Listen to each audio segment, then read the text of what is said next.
சொல்லப்படுது என்று சொன்னால் மாங்கனியின் புதுமை எப்படி பாருங்கள். ஒரு நல்ல வருட மதி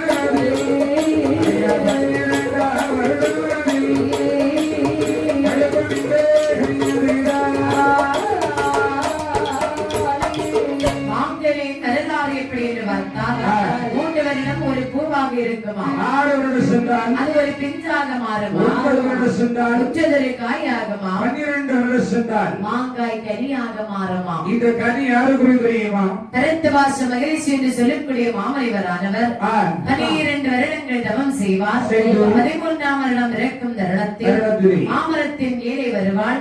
பெண்களை மூடி கரங்களை நீட்டவார். மாங்கனி கரங்களிலே விழும்.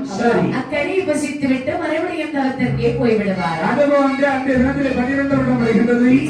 ஓரோரு வந்த மாமரத்தில் கையெழுத்துகின்றார். கண்களை மூடினார், கரங்களை நீட்டினார். மாங்கனி விடவில்லை. ஞான கண்களால் பார்க்கிற போது கனியை இந்த ஒரு ஆடவனாக இருக்கின்றார். சாப்பிட்டவள் ஒரு பெண் என்பதை அறிந்தார். அந்த இடத்தில் கடும் கோபத்தோடு சாபத்தை கொடுக்கின்றார். தரத்துவாச மகிழ்ச்சி சாபத்தை கொடுக்கின்றார். கேடு கெட்ட கம்சனை நீ கெட்டறிந்து போக போறாய். மாங்கனியை நண்பரித்து மங்கையர்க்கு ஏற்றதினார். மங்கை ஏறி மயிரதியை தான் பிறக்கும் பிள்ளையாரே.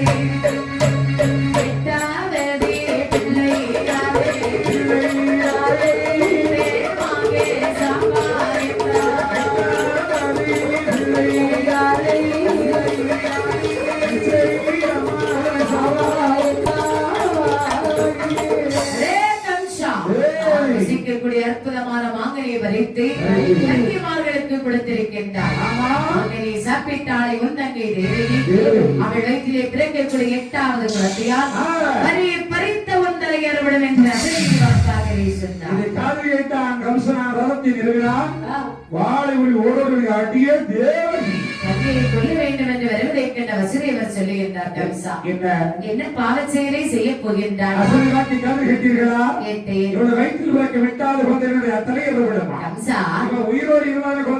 உனக்கு அறிவு தங்கையால் இல்லை, அவள் வயிற்றிலே பிறக்கக்கூடிய குழந்தையால் தானே.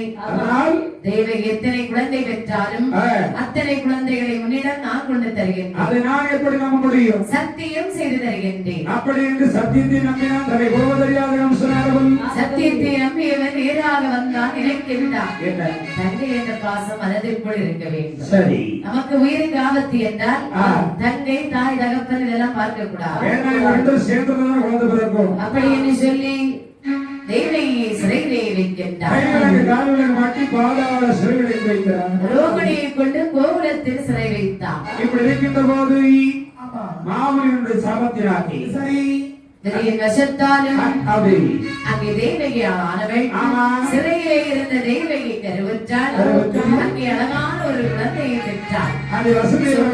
தவறாமல் வசுதேவர் குழந்தையை கொண்டு வருகின்றார். கம்சா, இது உன்னுடைய தங்கை பெற்றெடுத்த முதல் குழந்தை. அப்படியா அப்படின்னு கையில வாங்கி பாக்குறா. நம்ம தலையிருப்பது 8வது குழந்தைதான். அப்படி என்று சொல்லி அந்த குழந்தையை கொல்லவில்லை. கம்சன் வளர்க்கின்றார். 6 குழந்தைகளை பெற்றெடுக்கின்றார். 6 குழந்தைகளையும் கொண்டு கொடுத்தார் வசுதேவர். வாங்கி வளர்த்தான் கம்சன்.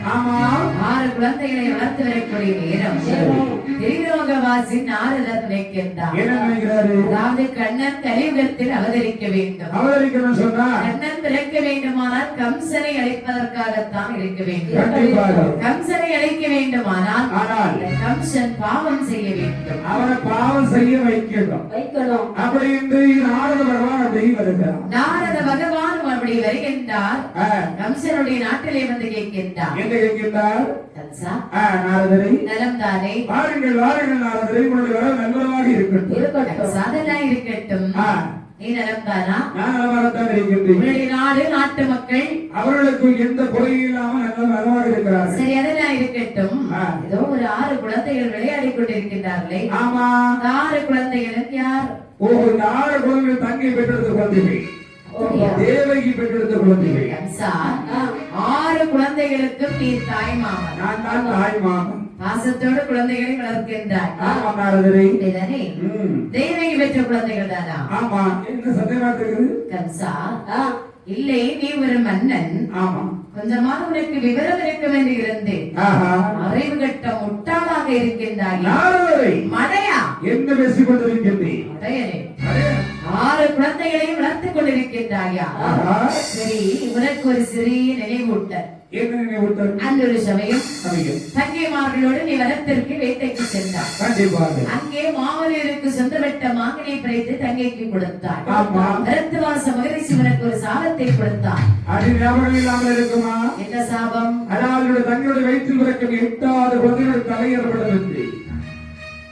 சாபத்தை மறந்து விடவில்லை. அது என்னோட உயிர் சம்பந்தப்பட்டது. ஞாபகம் இல்லாமல் இருக்கலாம். ஆனாலும் இந்த 6 குழந்தைகளையும் ஏன் இன்னும் வளர்த்துக் கொண்டிருக்கின்றாய்? என்ன கேட்க வருகிறது எனக்கு தெரிகிறது. அதாவது தங்களுடைய வயிற்றில் இப்போது 6 குழந்தைகள் தான் பிறந்திருக்கிறது. இனி ஒரு 7வது ஒரு குழந்தை பிறந்து அதற்கு அடுத்து 8வது ஒரு குழந்தை வந்து பிறக்குடி. அந்த குழந்தையாதானே எனக்கு அழிவு. இந்த குழந்தை என்னடா நினைக்கின்றாய்? 6 குழந்தைகளை ஆகியால் வளர்த்துக் கொண்டிருக்கின்றாயா? ஆமா. விவரம் இல்லாதவனை நாரதரை அளவுக்கு மீறி பேசவேன். உனக்கு ஒரு சிறிய ரகசியத்தை சொல்லுகின்றேன். சொல்லுங்க. நன்றாக கேள். ஒரு பெண்ணானவள் கருவுற்று அந்த இரவு கரு ஜனனமாகி அடுத்த நாள் அதிகாலையை அவளுக்கு கரிச்சிதைவு ஏற்பட்டாலும் உனக்கோ எனக்கோ தெரியாது. அந்த பெண்ணிற்கு மட்டும்தான் இந்த ரகசியம் தெரியும். அப்படியா? ஒருவேளை உன் தங்கை வயிற்றிலேயே ஒரு குழந்தை பிறந்து ஒரு குழந்தை கரிசிதைவு ஏற்பட்டு அடுத்த குழந்தை பிறந்து அடுத்து ஒரு கரிசிதைவு ஏற்பட்டு இப்படி ஏதாகிலும் நடந்திருந்தான். வளர்க்கின்றாய் 6 குழந்தை. 6 குழந்தைகளில் எந்த குழந்தை 8வது குழந்தை என்று உனக்கு தெரியுமா? நாரதரை, என்னுடைய கண்ணீர்கள் திறந்து விட்டீர்கள். இந்த குழந்தை கூட உன் தலையா இருக்கலாம். இதுதான் ஒரு பார்த்து இல்லை, இவன் உன் தலையா இருக்கலாம். நாரதரை, நீங்கள் சென்று வாருங்கள். சிந்தித்து செயலாற்று. சென்று வாருங்கள், நான் பார்த்துக் கொள்கிறேன். பார்த்தா கம்சன் நினைக்கின்றான். அப்படியான இந்த 6 குழந்தை நம்ம வைக்க கூடாது. அப்படி என்று ஒன்றன் பின் ஒன்றாகவே 6 குழந்தைகளை அறிந்து கொள்ளுகின்றார். 6 குழந்தைகளையும் பஞ்சமா பாதகன் அடித்தே கொண்டு விட்டார். கொஞ்சம் பாவங்கள் இதனை சும்மா விடுமா? கைலாசமலை இருள் சூழ்ந்தது, பாவங்கள் அதிகரித்தது, பாவமலை வளர்ந்தது. அப்படி இருக்க தேவாதி தேவர்களும் பூமாதேவியும் வந்தார்கள். வாரம் ஒருக்க முடியாமல் பூமாதேவி கண்ணனிடம் வருகின்றார்.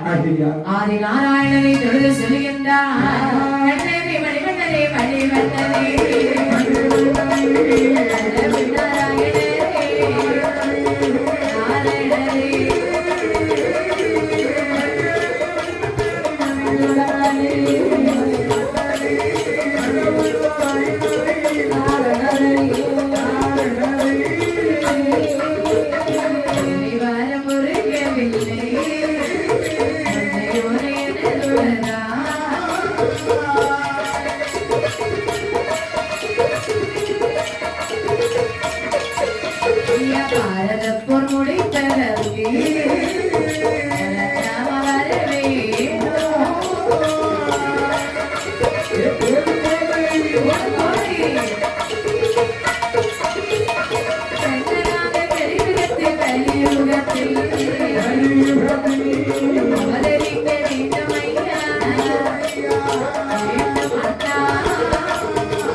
கோவிந்தா கண்ணா பூமி வாரம் பொறுக்க முடியவில்லை. உமாதேவியாகி என்னால் வாரம் பொறுக்க முடியவில்லை என்று சொன்னார். தானே பாரத போர் முடித்து தர வேண்டும். கலியுகத்தில் கண்ணன் எங்கள் வந்து அவதரிக்க வேண்டும். கம்சனை இருக்க வேண்டும். ராஜே தங்கா பூமகளை சொல்லுங்க நீ கவலை கொள்ள வேண்டாம். சரி அதாவது பூமி வாரம் இருப்பதற்கும் பாரத போர் முடித்து வைப்பதற்கும் சரி கலியுகத்திலே கண்ணனாக நான் அவதாரம் செய்ய இருக்கின்றேன். அப்படியே ஆகட்டும். கவலைப்படாமல் சென்று வந்தாங்க. என்று பூமா தேவி அனுப்பிவிட்டு ஆகியவனாகிய பெருமாள் கிடைக்கின்றார். அதாவது தேவகிக்கு கரு 6 ஆகி இருக்கிறது. 6 ஆகி இருக்கிறது. 8வது குழந்தை தான் நாமல். ஆமா. 7வது குழந்தை அவளுக்கு கருவறை செய்ய வேண்டும் அல்லவா? கண்டிப்பாக. அப்படி என்று சொல்லி தன்னை சுமந்திருக்கும் ஆதி சேடன் என்ற அரவத்தை அங்கே 7வது குழந்தையாகவே கருவாக அடைக்கின்றார். தேவகியானவள் 3 மாதம் சுமந்தாள். 3ஆம் மாதம் கரிசி தேவி ஏற்பட்டு ரோகிணி வயிற்றிலே அந்த கருவானது புகுந்து ரோகிணி கோகுலத்தில் வரராமனை பெற்றார். ரோகிணி அந்த குழந்தை பெற்றவையால் அதை கொல்லாமல் வளர்ந்து வருகின்றார். இப்படி இருக்க தேவகிக்கு கரு 7ஆனது. 8வது குழந்தை இனிமேல் கண்ணன் அவதரிக்க வேண்டும். கண்டிப்பாக 8வது குழந்தையாக பிறக்க வேண்டும் என்று ஆகியவனாகிய பெருமாள் குமரி பகவதியை வரவழைத்தார். பகவதி 8வது குழந்தையாக நான் சிறைச்சாலையில் வளர்ந்து ஆரியர்வாடி பட்டணத்திலே வளர்ந்து அந்த கம்சனை அழைத்தேன். ஆனால் நீயோ ஆயர்வாடி வெட்டணத்தில் யசோதைக்கு பெண் குழந்தையாக பிறந்து நான் பிறந்த புதுமையை கம்சனுக்கு சொல்லி மறைந்து விடும். தேவர்களே எங்கள் எல்லோரும் அந்த ஆயர்வாடி வெட்டணத்தில் ஆயராகவே பிறக்க வேண்டும். ஆகட்டும் என்று சொல்லி அனைவரையும் அனுப்பிவிட்டு என் பெருமாள் மாயவன் 8வது குழந்தையாக அவதாரம் எடுக்கின்றார். சென்றிருக்க திருநெடுமாள்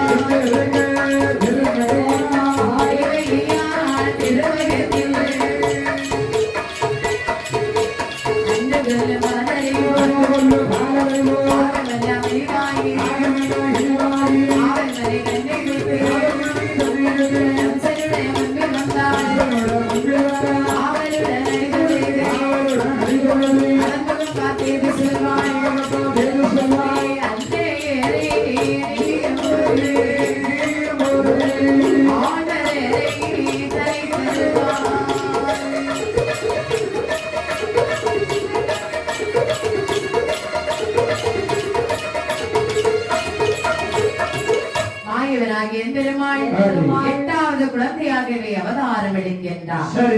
அவதாரம் எடுத்து இருக்கக்கூடிய நேரம் தேவகி வயிற்றிலே கரு வளர்ந்தது. மாதம் 9 திகைத்தாள்.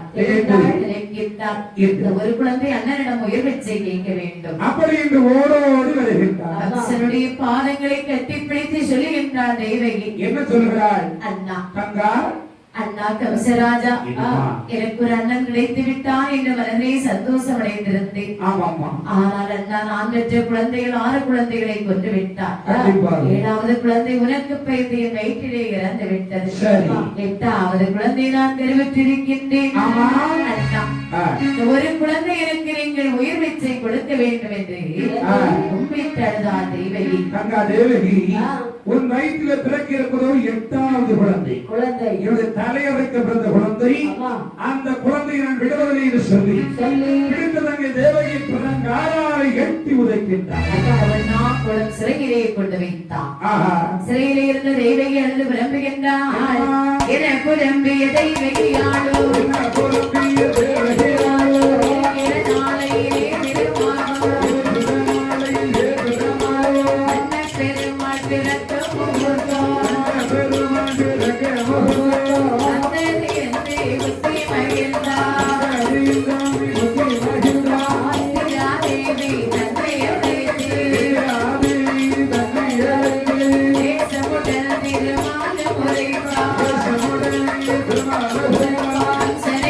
Thank you.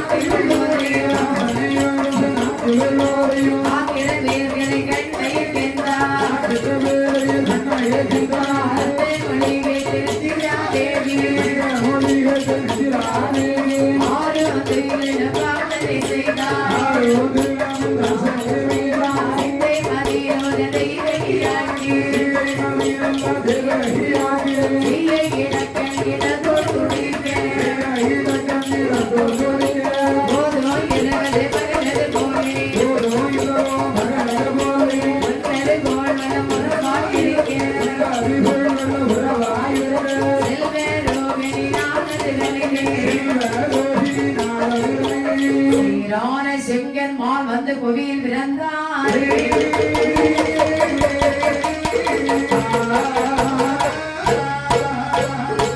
அழகாகவே தெய்வீகமானவள் அங்கே எழுந்து விளம்பிக் கொண்டிருக்கக்கூடிய நேரம் ஆவணி மாதம் ரோகிணி நட்சத்திரத்தில் நட்டன வேளையிலே நடுநிசி சாமத்தில் அங்கே தெய்வகி வயிற்றிலே அழகாகவே ஒரு ஆண் குழந்தையானது வந்து விரைக்கின்றது. குறைந்து பிறந்தவுடனே வசுதேவருடைய கை கால்களில் விலங்குகள் அப்படி எடுத்து அப்படி அரவணைத்து இருக்கக்கூடிய நேரம் என்ன சொல்லுகின்றார்? ஐயா வசுதேவா, இந்த குழந்தை கொஞ்சம் வரை இருக்கிற தருணம் கிடையாது. இந்த குழந்தை அப்படி எடுத்துக்கொண்டு ஆயர்வாடி வருடத்திலே நந்த குழந்தை யசோதைக்கும் அழகான பெண் குழந்தை பிறந்திருக்கிறது. இந்த குழந்தை அங்கே கொண்டு போட்டுவிட்டு அந்த பெண் குழந்தை எடுத்து வந்துவிடு என்று சொல்லி வாயு தெய்வன் அசுரி வாக்காகவே கூறுகின்றார். அசுரேரி வாக்கை காதை கேட்டவுடனே நினைத்தார் வசுதேவர் இந்த குழந்தை நாம் எப்படி எடுத்து செல்வது என்று பார்க்கக்கூடிய நேரத்தில் அதாவது ஒரு பூக்கூடை இருப்பதை கண்டார். மலர் கூடை கண்டவுடனே என்ன செய்கிறார் பாருங்கள், கோபாலமாகிறனே கூடையை எடுத்து வைத்தார். கோபாலமாகிறனே கூடையை எடுத்து வைத்தார். ஆயிரவர் எங்கிலேயே ஆயிரவர் எங்கிலேயே அசைக்க நகர்ப்பதே ஆயிரவர் எங்கிலேயே ஆயிரவர் எங்கிலேயே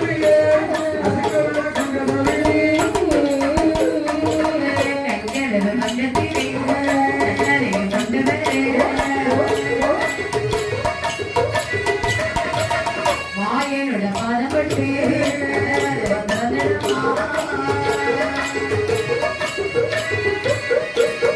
அந்த இடம் தான் கடந்து அந்த இடம் தான் கடந்து அதனுடனே வரபோது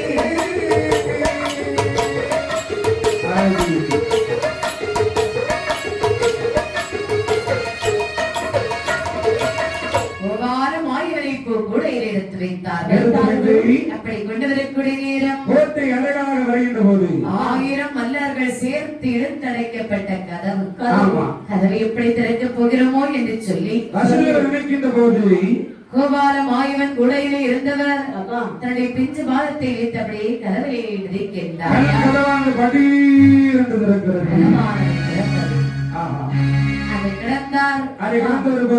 வரக்கூடிய நேரம் காவேரி என்று சொல்லக்கூடிய ஆறாவது அங்கே கரை விரண்ட தண்ணீர் அப்படி வந்து கொண்டிருக்கின்றது. பார்த்தால் எங்கேயான வங்கியான நிற்கின்றார். இருப்பது யாரை? நம்முடைய அண்ணன் அதிகரி கோபால கண்ணன் வந்து கொண்டிருக்கிறார். இந்த ஆறை எப்படி கடக்கப் போகிறோம் என்று பாதை தெரியாமல் இருக்க நேரம் கண்டாள் கங்காதேவி முன்வெற்றி பின்தருகே கண்ணனுக்கு வழி கொடுக்கின்றார். நேரம் மாறி பகவான் அருளாரே எரிமலையும் உயர்காற்றும் வீசுகின்றது. 5 தலை நாகமானது கண்ணனுக்கு குடையாகவே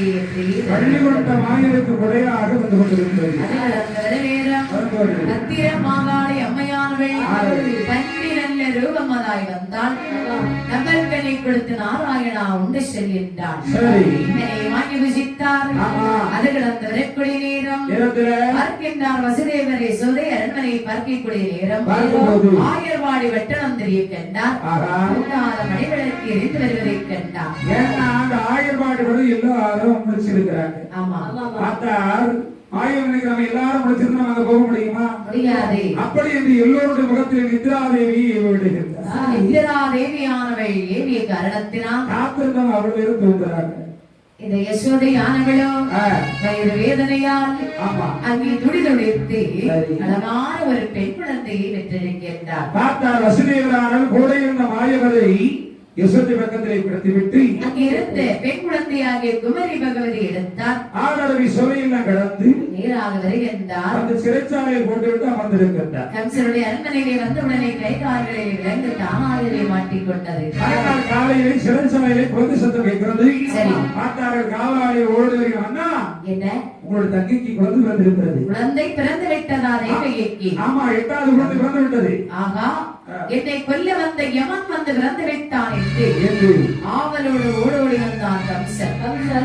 சாலையிலே வந்து பார்க்கும் போது தேவகி பக்கத்திலே பெண் குழந்தை கிடப்பதை கண்டான். பெண் குழந்தையாக இருந்தால் ஆண் குழந்தையாக இருந்தால் கூடாது அப்படி என்று சொல்லி அந்த குழந்தையை பிடித்தான்.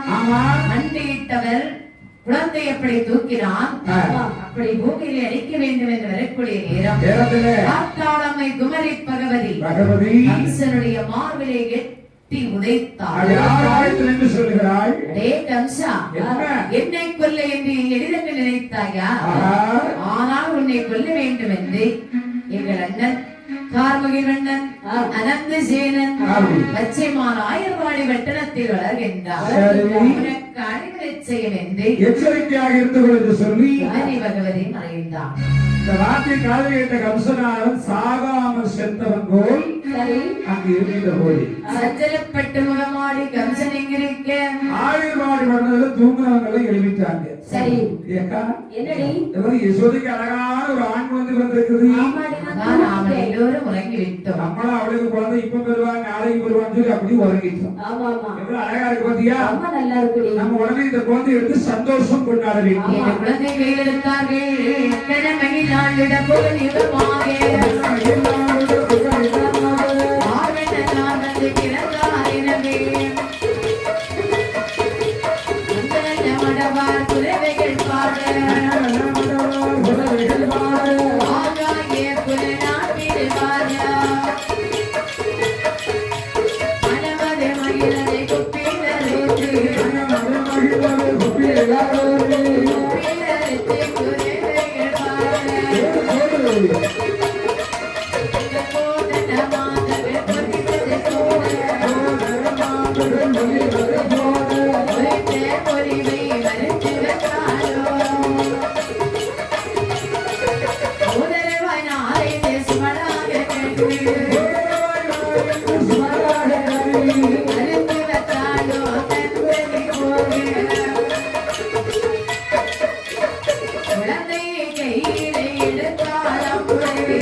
பெண்கள் தாராட்டினாரே.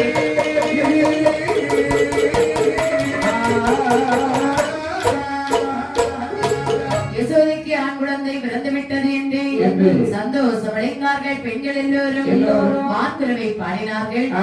அந்த குழந்தை நல்ல நீரிலே நீராட்டி சீராட்டி கண்ணனை அழகாக தாராட்டுகின்றார்கள். தாராட்டி வளர்த்து வருகின்ற போது ஆரிரரி ஆராரோ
பெருமாளை தாலாட்டினார்கள். தாலாட்டி சீராட்டி வளர்த்து வரும் நேரத்துல குழந்தைக்கு பேராம சுட்ட வேண்டும் என்று சொல்லி அழகாகவே அந்த குழந்தைக்கு ஸ்ரீ கிருஷ்ண பெருமாள் என்று பேராம சுட்டினார்கள், வளர்த்து வருகின்றார்கள். ஆயர்வாடி பட்டணத்தில் பெண்களுக்கெல்லாம் செல்ல குழந்தையாகவே கண்ணன் வளர்த்து வருகின்றார். இந்த கோபியாசிரியர்கள் வீட்டில் சென்று பால், தயிர், மோர், வெண்ணெய் எல்லாம் திருடி சாப்பிடுகின்றார். ஒரு நாள் இல்ல 2 நாள்ல 10 நாளா திருடி சாப்பிட்டு இருக்கிறார். சரி, பார்த்தார்கள் கோபியாசிரியர்கள் நினைக்கிறாங்க, நம்ம வீட்டுல தினந்தோறும் களவு வீட்டு இருக்குது, இந்த கல்வனை நாமல் கண்டுபிடிக்க வேண்டும். களவு செய்யும் கல்வனை கண்டுபிடிக்க வேண்டுமானால் நாமல் ஆயர்வாடி பட்டணத்தில் காவல் செய்ய வேண்டும். ஆயர்வாடி பட்டணம் முக்கியமா 4 தெரு இருக்குது. 4 தெரு நம்ம காவல் இருக்க வேண்டும். ஆகட்டும் என்று சொல்லி பெண்கள் காவல் இருந்தார்கள். கண்ணன் தான் களவெடுக்கிறார் என்பதை அறிந்தார்கள். நம்ம வீட்டுல களவெடுப்பது வேற யாரும் கிடையாது. சரி, அந்த பெரிய வீட்டுக்காரி இருக்கிறாள் யசோதா. அவ மகன் கண்ணன் தாண்டி களவெடுத்து மகன் களவெடுக்கிறான் என்று ஓடோடி வந்து பெண்கள் சொல்லுகின்றார்கள். தாயே யசோதா வந்த நாயர் தாய மாசோதா வந்த நாயர் செய்கின்றாரத்தை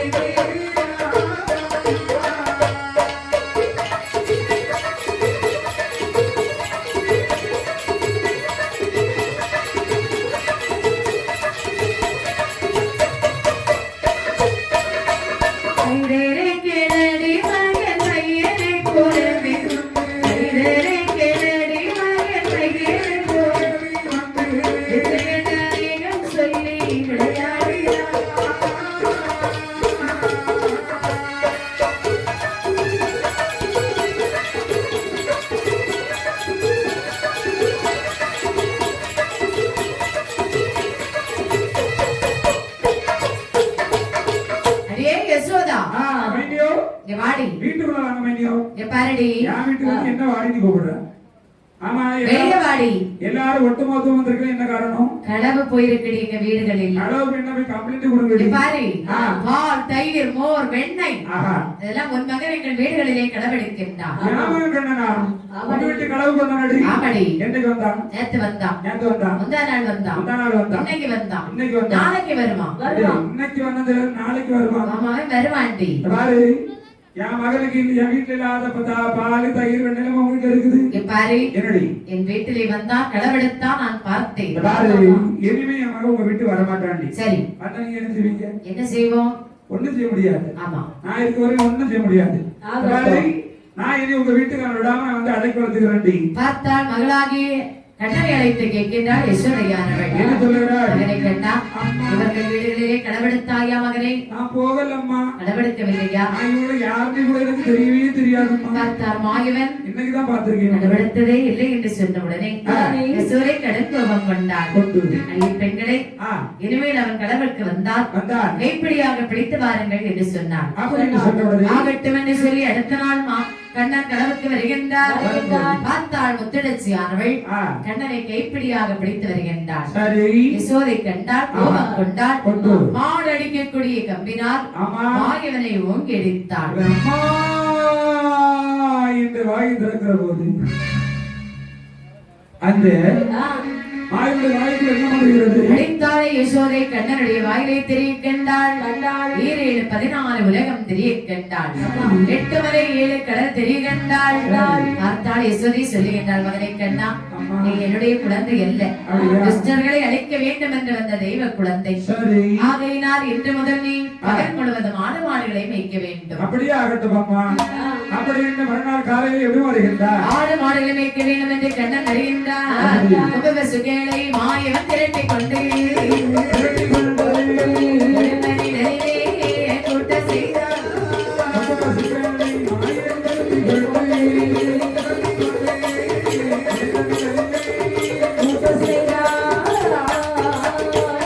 அன்பை சுழற்றுவார், ஓடி போவார்,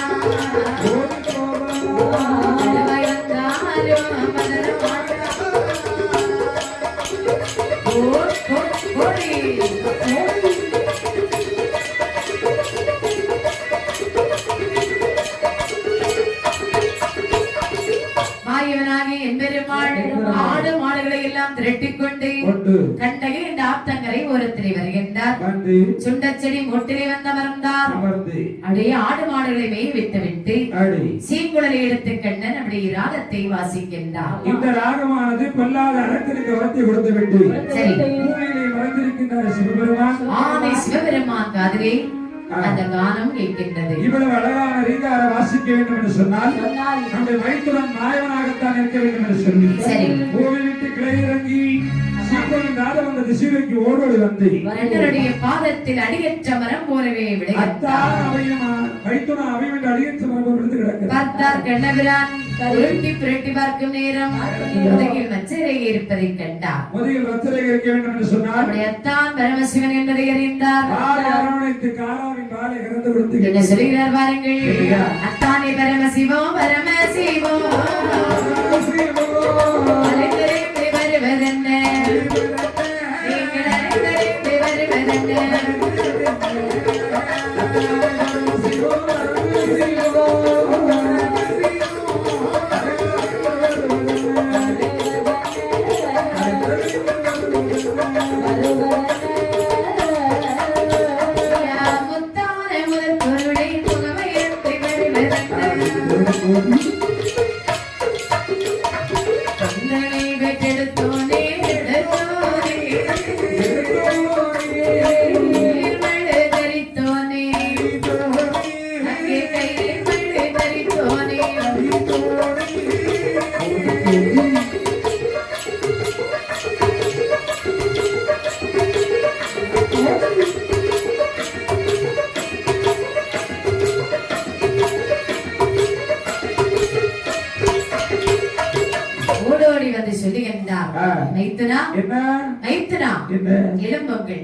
தாங்கள் என்னுடைய பாதத்திலே வந்து விழுந்திருக்கின்றீர்களே உங்களுக்கு என்ன நடந்ததத்தான் என்று சொல்லக்கூடிய அரக்கனானவள் என்னை கோரி 12 வருட காலமாக தான் இருந்தான். சரி அவனை நந்தி விட்டு அழைத்து விட்டு வந்து என்ன வேண்டும் என்று கேட்டு என்ன சொன்னான். அவன் நீட்டி விலைக்கு தலைவரிக்கு கூடிய வரத்தை தாங்கள் என்ன செய்தீர்கள். நானும் வரத்தை கொடுத்துட்டு வந்திருக்கேன். ஆமா அந்த வாங்கின வரத்தை என்னுடைய சோதிப்பதற்காக வந்து கொண்டிருக்கிறேன்.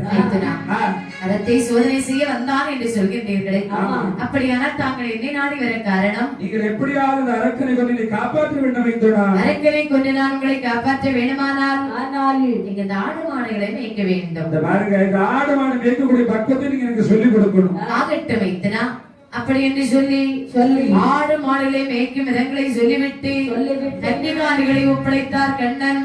சொல்லுகிறார் அத்தா நான் சென்று அரக்கனை கொண்டு வருகின்றேன் நீங்கள் பத்திரமாக நின்று கொள்ளுங்கள் என்று ஆடு மாடுகளை எல்லாம் ஒப்படைத்து விட்டு மாயவனாக என் பெருமான வனத்தை விட்டு அடுத்த வனத்திலே விரைந்தார். அந்த அரக்கனை கொல்ல வேண்டும் என்று என்ன கோலம் எடுக்கிறார் பாருங்கள். கொண்டன் மன்னன் தன்னுடைய சொருபமாக மகன் கோலம் கொள்வார்.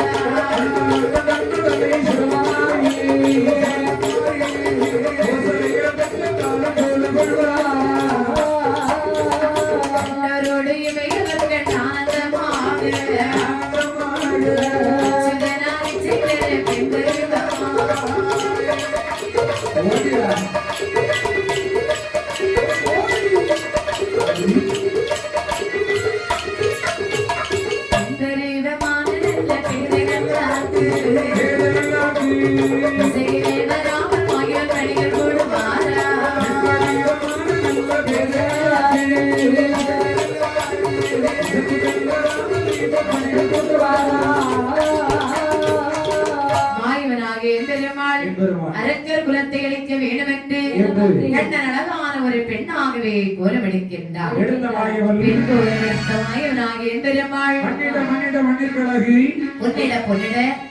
பெண்ணிற்கழகு என்பார்கள். அப்படி என்று சொல்லி மாயவன் முதலாகவே என்ன பண்ணி அணிகிறான் பாருங்கள். அத்தனை மாத்த தங்கத்தில் தாய் முதலி பறித்த மோகன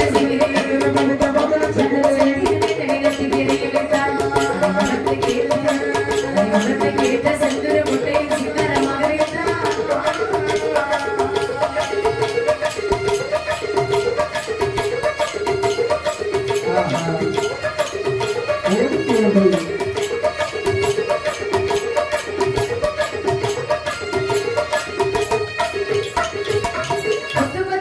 முத்து நம்ம மணி நட்டு முத்து தீராசில் உள்ளே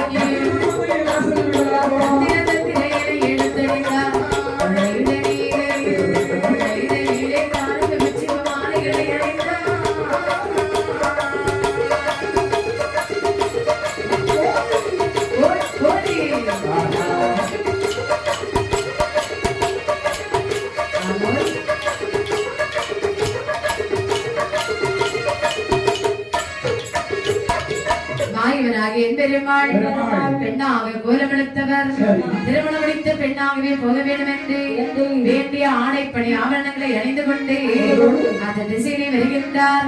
நடந்தாடை மோகினி பெண் உண்டது ரத்தனை கொல்ல வரும் போது நல்ல தெய்வமானவர்கள்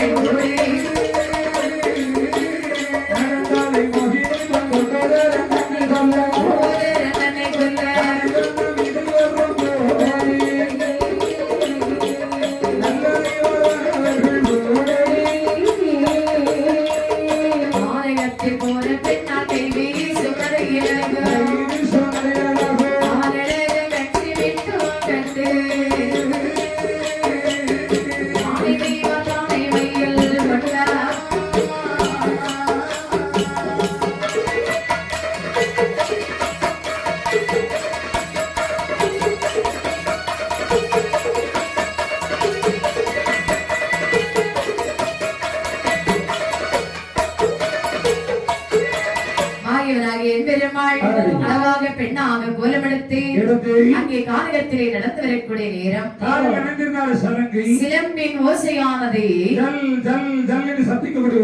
சிவனை தேடி திக்கில்லாமல் என்றானே அரக்கன் அவனுடைய காதலை கேட்டான். சிலம்போசி காதலை கேட்டவனை சிவனை தேடி இருக்கும் எண்ணத்தை மறந்தான்.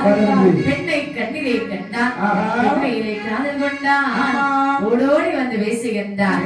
அம்மா பெண்மணி ஆரமில்ல கானகத்தில் வந்தது ஏழம்மா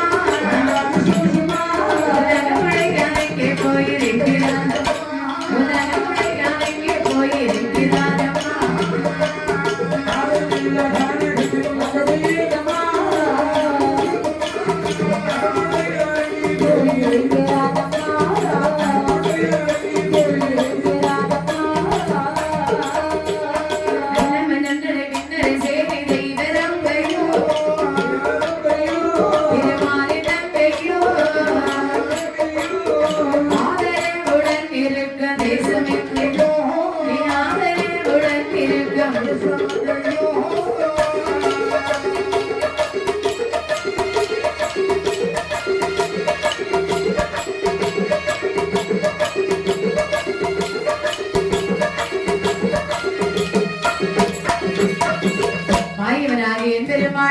பெண்ணாக கோலமெடுத்து வரக்கூடிய நேரம் பெண்ணை கேட்டான் பெண் பேரை காதல் கொண்டான். ஓடோடி வந்து பலமாரிச்சை வார்த்தைகளை பேசுகின்றார். என்னோட வாய் என்று அழைத்தவுடனே மாய மோகினி சொல்லுகின்றார். தாங்கள் என்னை வாய் என்று அழைக்கின்றீர்களே, உங்களோடு வர வேண்டுமானால் உங்களுக்கு கல்யாணம் ஆகிவிட்டதா? அப்படி என்று சொன்னால் இனிமேல் அந்த பெண்ணோடு நான் சேர மாட்டேன் என்று தாங்கள் எனக்கு ஒரு சிறிய சத்தியம் ஒன்று செய்து தர வேண்டும். சத்தியம் என்றவுடனே என்ன சொல்லுகிறான் பாருங்கள். என்ன சத்தியம்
படையோடு வந்து பிறந்தாரே